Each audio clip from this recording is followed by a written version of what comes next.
من آزیتا هستم و اینجا جایی است برای شنیدن داستان‌هایی از شعله‌هایی که خاموش نشدند.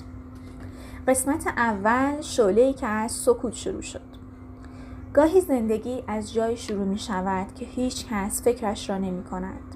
نه با یک اتفاق بزرگ، نه با یک تغییر ناگهانی، بلکه با یک سکوت طولانی.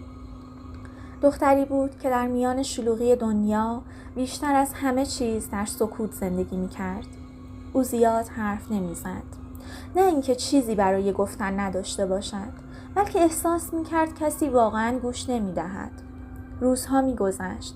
صبحها با یک حس تکراری شروع می شدن و شبها با یک فکر تکراری تمام. اینکه من باید یک روز از اینجا شروع کنم، از نو. اما هیچ وقت آن روز نمی رسید. چون همیشه چیزی بود که مانع می شد. خستگی، ترس یا حتی فقط یک جمله ساده، الان وقتش نیست. اما درونش چیزی وجود داشت که آرام نبود. نه یک صدا، نه یک فکر، بلکه چیزی شبیه یک گرمای کوچک، مثل یک ذره آتش که هیچ کس آن را نمیدید. اما او همیشه حسش میکرد. شبها که همه چیز آرام میشد، آن گرما بیشتر میشد. او گاهی از خودش میپرسید اگر من قرار نیست مثل بقیه زندگی کنم، پس برای چه چیزی ساخته شدم؟ اما جواب نمیآمد. تا اینکه یک شب اتفاقی نیفتاد. هیچ چیز بیرونی تغییر نکرد. اما درون او یک جمله شکل گرفت. جمله ساده اما خطرناک برای زندگی قبلیش. اگر قرار است چیزی تغییر کند، باید از من شروع شود.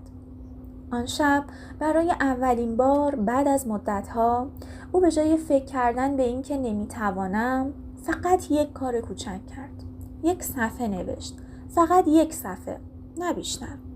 اما همان یک صفحه چیزی را شکست، سکوتی که سالها درونش جمع شده بود و او هنوز نمیدانست. اما آن شب شروع داستانی بود که قرار بود از یک شعله کوچک به یک آتش واقعی تبدیل شود. گاهی شروعها شبیه هیچ چیز خاصی نیستند، اما همان هیچ چیزها زندگی را از ریشه تغییر می‌دهند. تا داستان بعدی، شعله درونت را حفظ کن. من آزیتا هستم و اینجا جایی است برای شنیدن داستان‌هایی از شعله‌هایی که خاموش نشدند. قسمت دوم، دختری که از خودش فرار نمی‌کرد. بعضی آدم‌ها از دنیا فرار نمی‌کنند، از خودشون فرار می‌کنند.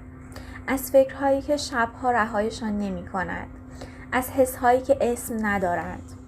از سوال‌هایی که جواب ندارند. دختر ما هم مدتی همینطور بود. او یاد گرفته بود خودش را مشغول نگه دارد. کار، درس، شبکه‌های اجتماعی، هر چیزی که اجازه ندهد با خودش تنها بماند. چون وقتی تنها میشد، یک نفر درونش شروع به حرف زدن میکرد. همان صدایی که میگفت تو به اندازه کافی خوب نیستی. و او از آن صدا میترسید. اما یک شب اتفاق عجیبی افتاد. نه در بیرون، بلکه در درونش. او دیگر نتوانست فرار کند. نه اینکه نخواهد، بلکه انگار زندگی درها را بسته بود و او را مجبور کرده بود بایستد. در اتاقش نشست. چراغ خاموش بود. فقط نور خیابان از پنجره می آمد. و برای اولین بار به جای جنگیدن با آن صدا، به آن گوش داد. صدا گفت تو عقب افتاده ای. تو کافی نیستی. تو دیر شروع کردی.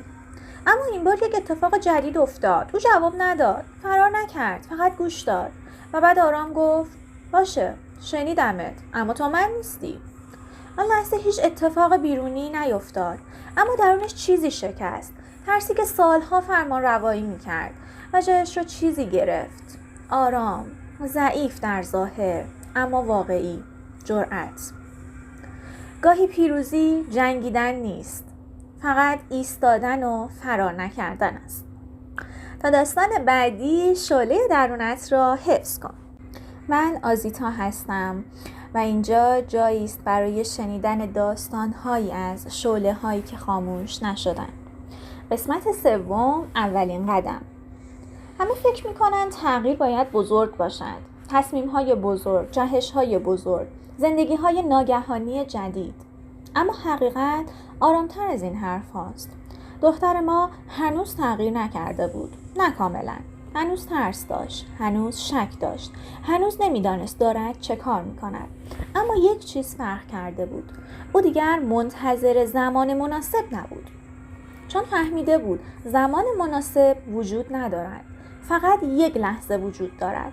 همین لحظه. یک روز یک دفتر برداشت. نه برای برنامه‌های بزرگ، نه برای آینده دور. فقط نوشت امروز فقط یک قدم. و آن قدم کوچک بود، خیلی کوچک. آنقدر کوچک که اگر کسی میدید شاید میخندید. اما برای او آن قدم شروع یک مسیر بود. او شروع کرد به کارهایی که قبلا عقب میانداخت. نه همه چیز، فقط یکی. فقط یکی. و همین یکی چیزی را در زندگیش تغییر داد. چون ذهنش فهمید او دیگر فقط فکر نمی کند، او عمل می کند. و این نقطه‌ای بود که دیگر برگشت وجود نداشت. نه به خاطر موفقیت، بلکه به خاطر شروع. بزرگترین تغییرها همیشه با کوچکترین قدم‌ها شروع می‌شوند. اما فقط برای کسی که جرأت برداشتن آن قدم را دارد. تا داستان بعدی شعله درونت را حفظ کن.